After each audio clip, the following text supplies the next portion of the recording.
Rasulullah Shallallahu Alaihi Wasallam memerangi mereka. Karena perlu kita ketahui, musyrikin mereka mengikrarkan tauhid rububiyah. Yang musyrikin ingkari dan musyrikin tidak menyepakatinya. Sebagaimana kesepakatan kita adalah dalam masalah tauhid uluhiyah. La ilaha illallah, la na'budu bihaqqin illallah.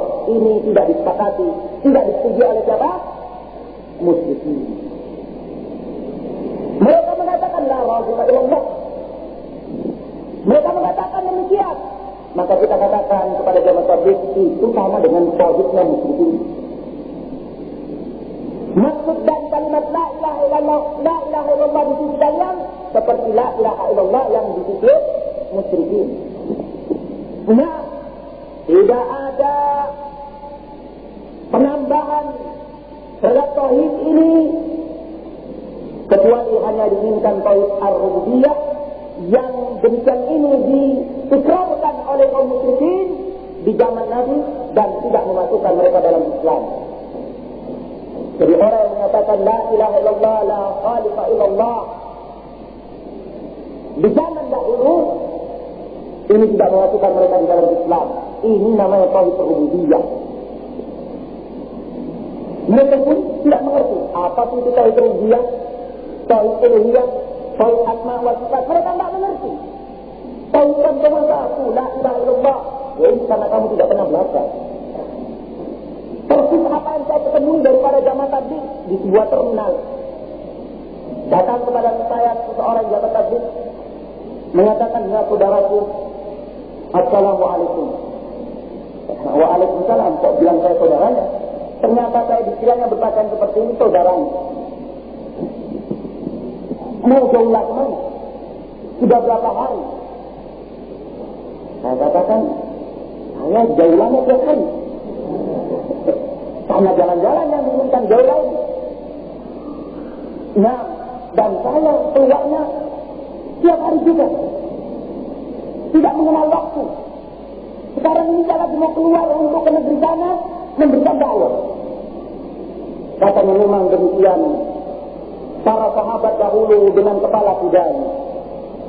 Dari kemana kepala kudanya mengarah, maka dia mengikuti kepala kudanya. Saya katakan, berarti sahabat ini mengikuti kebinasaan kudanya.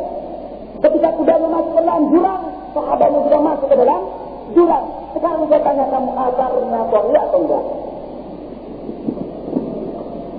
Dia tidak bisa menjawab asar itu sahih atau enggak, karena dia tidak mengetahui ada asar sahih atau enggak. Nah, terjadilah perbincangan dengan saya. Lantas sampai akhir daripada perbincangan itu dan puncak kemarahan saya pada waktu itu, terpaksa saya marahin di terminal. Karena orang ini tidak tahu diri ternyata.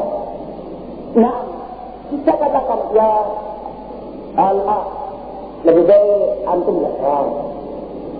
Belajar memperdalam akidah, manhaj yang benar, agama yang perlu dipelajari. Terkhusus akidah. Kata dia, alhamdulillah kita sudah mengerti akidah. Walaupun tidak membaca kitab. Dari mana kalian mempelajari akidah? Katanya saya cukup melihat matahari dan bulan. Saya mengakui adanya Allah pencipta. Oh, itu yang disembelih Rasulullah. Kalau hanya mengakui bulan dan matahari itu Allah penciptanya, itu yang disembelih Rasulullah. Yang musyrikin. Ini akidah kalian. Akhirnya, naam, semprot kalian. Bukan Bible. Nah, orang-orang pada mempersatukan, ada apa ini kok Pak Kiai marah-marahan dengan santri? Ya, atau boleh buat ya Pak. Masalahnya orang ini tidak tahu diri, kalau sudah diberikan ilmu, ngeyel.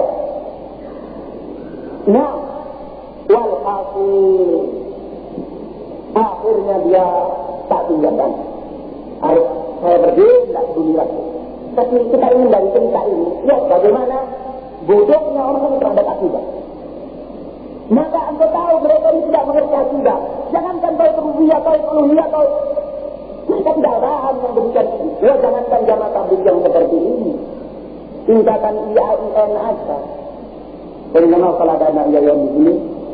Nah, tidak mengerti mana tahu rububiyah, mana tahu uluhiyah, tahu asma wa sifat. Ilmu tauhid di sisi mereka ilmu kalam. Ilmu kalam, ilmu filsafat. Apalagi jamaah tabligh ini. Nah, yang bodohnya tidak habis-habis. Nah, sehingga benar apa yang dikatakan pengertian mereka la ilaha illallah tidaklah lain dan tidaklah bukan kecuali apa? Tauhid rububiyah. Wallahu ta'ala a'lam bishawab. Baik. Wa qala aydan aqidatuha. Akidahnya jamaah tabligh atau firqah tabligh ini أحناف في المذهب الفقهي أشعرية ماتريدية في العقيدة جزئية نقشبندية قادرية شهروردية في طريقة التصوف. Ini ada di halaman 81 dari cetakan yang kedua. Tadi cetakan yang pertama, ini cetakan yang kedua. Dari kitab tersebut. Akidahnya firqah tabligh Ahnaf dalam mazhab fikih. Itu pun kalau tahu mazhab Abu Hanifah itu bagaimana. Terkadang mereka tidak ngerti mana mazhab Abu Hanifah, mana mazhabnya Ahmad bin Hanbal atau mazhabnya para imam ahlul hadis. Nah, tidak mengerti mereka yang pokok apa dikatakan dengan temannya, ya itulah. Sehingga engkau dapati mereka belanja buku, beli kitab-kitab yang tidak benar sekalipun tidak apa-apa karena mereka memang tidak mengerti. Tidak apa-apa di sisi mereka, tidak menjadi masalah di sisi mereka karena mereka tidak mengerti ini benar atau salah. Ini benar atau salah. Saya juga ketemu dengan seseorang yang dia menunaikan i'tikaf di satu masjid, kita juga menunaikan i'tikaf di satu masjid. Ketemu orang ini tadinya masih normal, tapi akhirnya jadi majnun. Jadi stres. Nah, orang-orang berbuka puasa dengan makan. Dia katakan Rasulullah itu berbuka puasa dengan minum susu saja. Pertama dia mengatakan Rasulullah berbuka puasa dengan minum susu tidak ada dalilnya. Rasulullah berbuka puasa dengan apa? At-tamr. Tidak ada dalilnya. Akhirnya jadi stres orang. Minum susu, loyo dia. Minum susu, loyo. Kita sudah tegak sholat. Yang mulai diluwi aja. Kita bisa mati atau lama-lama ini. Minum dulu tak. Nah, setelah loyo, nah, sholatnya pun tidak makan, sembrono. Ya subhanallah. Fisik mereka pun tidak jelas. Nah, baik. Demikian. Sisinya dalam mazhab fikih itu Ahnaf, mengikuti mazhab Abu Hanifah, tapi ini bagi orang-orang yang mengerti ya, orang-orang pinternya, orang-orang bodohnya tidak ngerti. Nah, bahkan dalam ya, orang-orang bodoh, mereka ngumpulin duit, jauh lah katanya. Kemana? Ke negeri Yaman. Ke negeri Yaman, ke Hadramut, kemana jauh lah. Untuk memanggil orang untuk masuk ke dalam masjid. Padahal negeri Yaman ini banyak orang yang masuk ke dalam masjid. Lantas setelah jauhlahnya ini ya kuat, mereka kan orang-orang bodoh disuruh untuk berdakwah, tidak ngerti bahasa Arab, wala aiu atau dabibu, tidak ngerti. Kata pemimpinnya, sudah selama pakai bahasa Indonesia aja. Jadi orang Arab ini di selama Indonesia. Saudara-saudara sekalian, orang lain ada apa yang dikatakan ini jangan habis. Naam, marilah kita untuk sholat jalan sama-sama dengan kalimat habis tidak dibacakan wala cerita aja dia. Ada kan terjemahnya dari orang Indonesia yang pinternya di sisi mereka. Dia lulusan Al-Azhar Mesir. Itu lucu. Nah, dia terjemahkan jangan tabligh ada. Dia katakan kepada orang Arab, ya apabila bersyuh, katanya ini adalah wahidukum min Indonesia, dia tekanan ma'akum, berbicara dia. Dia tadi berbicara tentang ini, padahal ternyata terjemahannya berbeda dengan yang dikatakan orang yang berbicara ini. Anak Indonesia yang duduk, yang orang Arab, anak Indonesia yang orang Arab ini, karena tidak ketahuan dia anak Indonesia, tapi orang Indonesia dari Indonesia ini, dari orang Arab, jamaah Indonesia. Cerita yang kita ketahui kan, ini penerjemahan orang Indonesia ini berbeda dengan apa yang dikatakan orang Indonesia. Maka ditegur, naam orang yang demikian ini. Ya subhanallah, ini orang yang pintarnya. Orang yang pintarnya lulusan Al-Azhar. Jadi, kelas-kelasnya orang-orang tidak belajar. Baik. Lantas saudara sekalian yang dimuliakan oleh Allah, ini mazhab fikih mereka. Lantas dari akidah kita dapati Asy'ariyah Maturidiyah. Asy'ariyah Maturidiyah dan ditambah lagi dari tarik As-Sufiyah, Justiyah, Naqsabandiyah, Qadiriyah, Syahrawardiyah. Ini tarik As-Sufiyah. Itu yang ada pada akidah mereka. Mungkin kalau orang-orang bodohnya kau tanya, sama akidahnya apa sih? Ya akidahnya Islam dong. Tidak ngerti apa itu naam. Tidak apa yang kita katakan di sini. Justiyah, Naqsabandiyah, Qadiriyah, Syahrawardiyah, tidak paham. Tapi tokoh-tokohnya, ulama-ulamanya. Ya ulama di sisi mereka bukan seperti ulama di sisi kita. Ulama orang-orang bodohnya mereka itu. Nah, mengerti yang demikian ini, wallahu ta'ala a'lam bishawab. Tariqatut tasawwuf.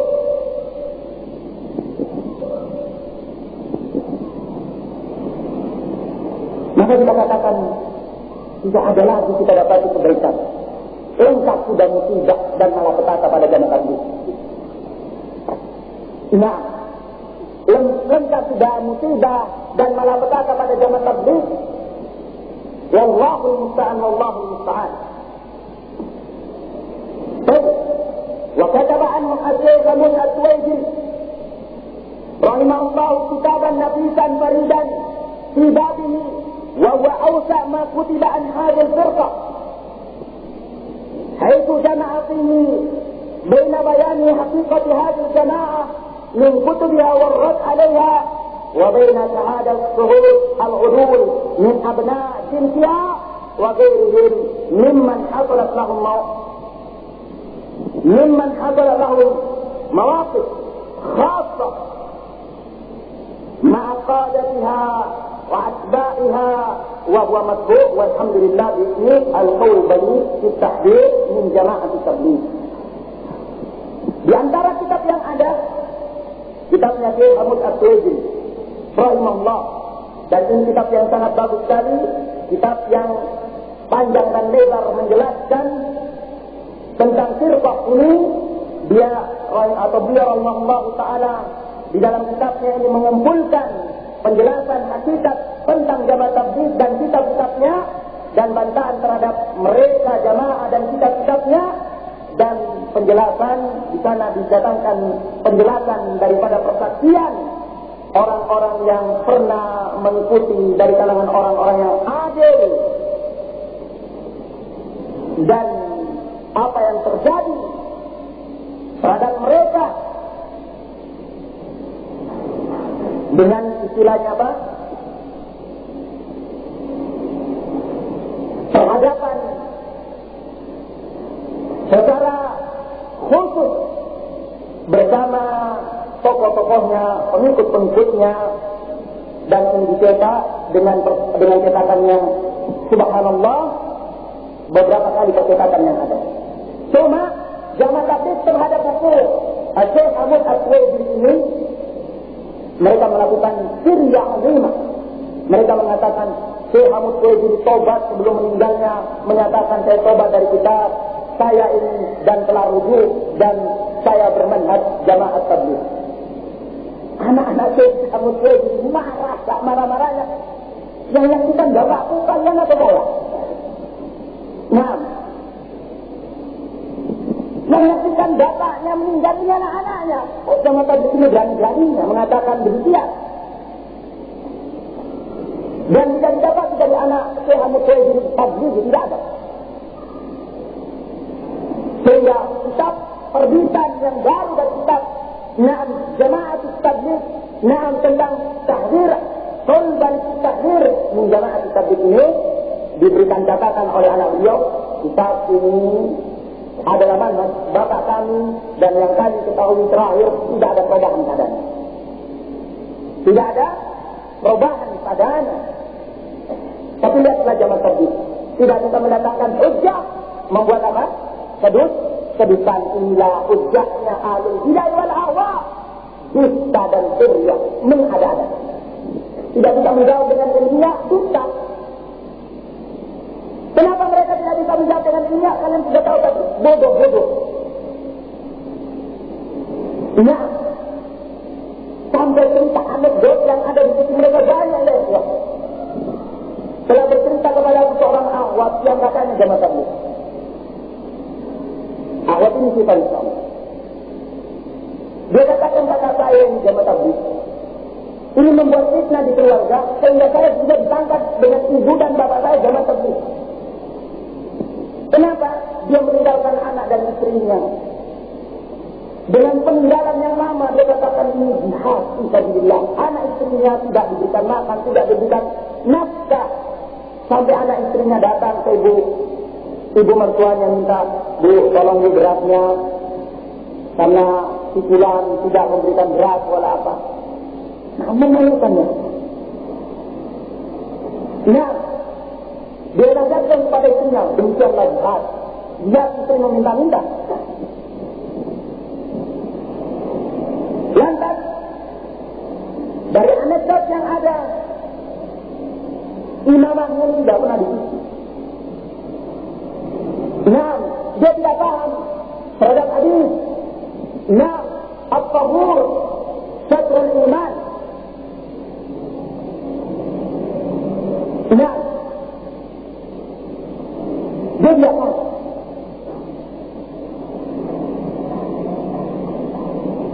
Dia katakan imamah saya ini dalam suatu kejadian saya pernah rendam di laut dan kita ini cerita anekdotnya, tidak tahu benar yang jelas ceritanya aneh-aneh. Rendam di laut kan berkumpul di atas imamah ini. Lantas kita banyak dapat ikan. Kita katakan itu karena imamamu jauh. Ya, imamamu jauh tidak bisa dicuci. Ya kan yang mabuk kelepek tewas. Mulai cerita anekdot ya. Mau menunjukkan karomah bahwa dia itu orang yang karomah. Ya Allah ya Rabbi, cerita anekdot. Nah, seperti ini cerita ceritakan. Tidak diajarkan di atas ilmu, tidak ada ilmiah di situ mereka. Wallahu ta'ala a'lam bis-shawab. Baik. Juga كتب عنهم الميجر محمد أسلم رحمه الله وهو باكستاني الجنسية ومن خريج الجامعة الإسلامية بالمدينة المنورة. وكتب عنهم الشيخ الدكتور محمد تقي الدين الهلالي رحمه الله في كتاب الشراق المنير في تنبيه جماعة التبليغ على أخطائهم وهو من أوسع ما كتب في فرقة التبليغ وهو شاذ لكتاب محمد أسلم. نعم طيب. وقد اتضح لكثير ممن كان مخدوعا به حقيقة أمره فهجرهم وحذر عنهم ويكفي في ذمهم أنهم لا يهتمون بالدعوة إلى التوحيد بل ينفرون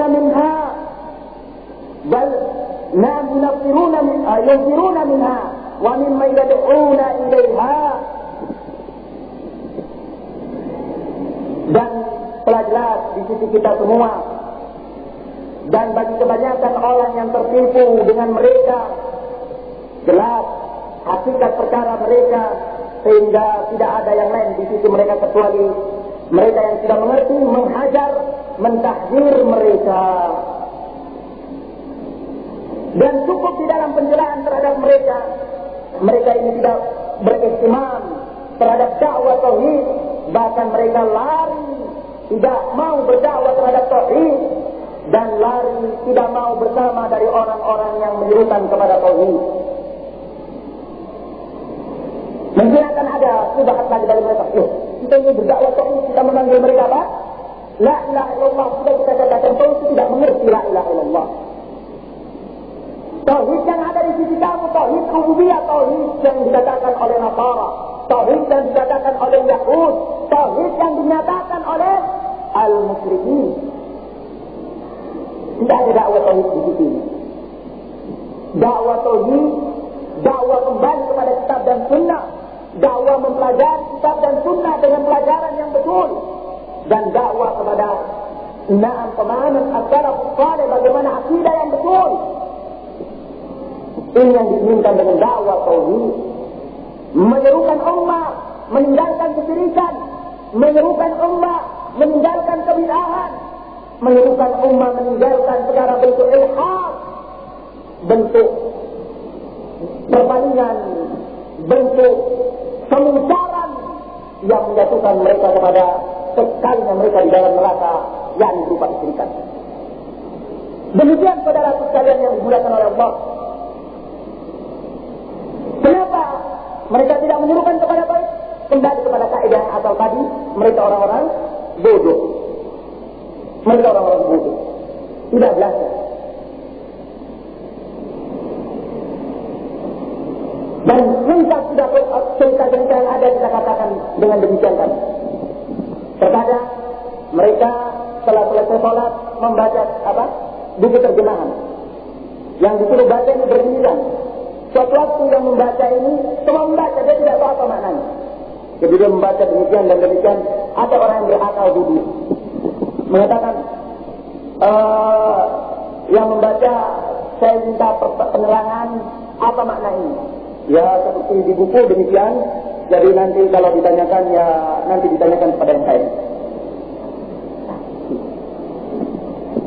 Bahasa Indonesia saja dia tidak paham. Karena memang mungkin yang terjemahannya ruwet. Nah, tapi ini bahasa Indonesia dia tidak paham.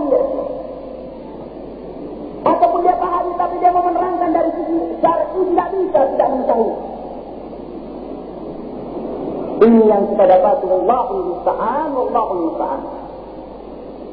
Dengan demikian, ini sebagai catatan-catatan tentang jamaah tabligh yang ada. Wa insyaallah ta'ala kita akan lanjutkan pada 6 pertemuan yang lain tentang keterangan-keterangan yang akan datang, karena waktu yang ada sedikit ini kita akan pakai untuk menjawab daripada pertanyaannya yang masuk. Allah ta'ala a'lam.